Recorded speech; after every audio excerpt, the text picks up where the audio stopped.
Ang Bureau of Internal Revenue naman nakapagsampa ng kaso noong isang taon na abot sa 1.7 billion pesos na tax liabilities. Nakatutok din ang ahensya sa mga kasong ghost receipts. Si Alvin Baltazar ng Radyo Pilipinas sa Balitang Pambansa. Umabot sa 1.7 billion pesos na tax liabilities ang naidulog sa korte ng Bureau of Internal Revenue noong isang taon. Ayon kay BIR Commissioner Romeo Lumagi Jr., malalaking kumpanya ang nasampahan nila ng reklamo sa Department of Justice, ganon din sa korte na konektado sa cigarette at vape industry.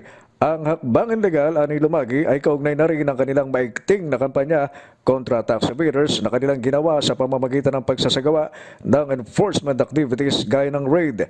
Ang mga naasuntong malalaking kumpanya, sabi ni Lumagi, ay napatunayang walang intensyon talagang magbayad ng tamang buwis. Based sa na-file na natin ng 2024 ay mahigit 1 billion, mga around 1.7 billion ang estimated tax liabilities na nandito na nakasuhan na natin. Pero yung ibang nasampahan natin pending sa DOJ, pero meron na rin na nasampahan sa korte. Isa din ayon sa BIR Chief na kanilang tinututukan ay ang ghost receipts o mga pekeng resibo na isaan ang dahilan para mawala ang malakisanang koleksyon ng gobyerno. Hindi lamang ni Lumagi ang mga bumibili ng peking resibo ang kanilang naisama sa asunto, kundi pati na din ang mga nagtitinda ng ghost receipts.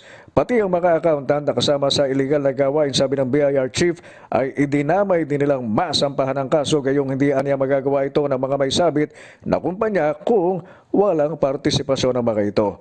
Pagtiyak ni Lumagi, may lalabas pang mga kaso laban sa mga malalaking kumpanya na bumibili ng mga peking resibo. Naasahan ko na sa susunod na mga linggo ay may lalabas pang mga kaso laban sa mga malalaking kumpanya ng bumibili ng mga peking resibo. Kung pag-uusapan naman ay target collection ng ahensya noong isang taon na 2.848 trillion pesos noong 2024, tiyak anyang nalampasan na nila ito. Patuloy ani Lumagi kasi ang ginagawa nilang pagre-reconcile sa mga datos at makukuha nila ang pinal na figure sa unang linggo ng Pebrero. Sa bilang nila sa kasalukuyan ay nasa 2.86 trillion pesos na ang kanilang nakokolekta para sa 2024. Subalit, ito'y tataas pa, gayong may ilang araw pa para matapos ang pagbibilang ng kabuang halaga ng nakolektang buwis noong isang taon. Para sa Balitang Pambansa, Alvin Baltazar ng Radyo Pilipinas.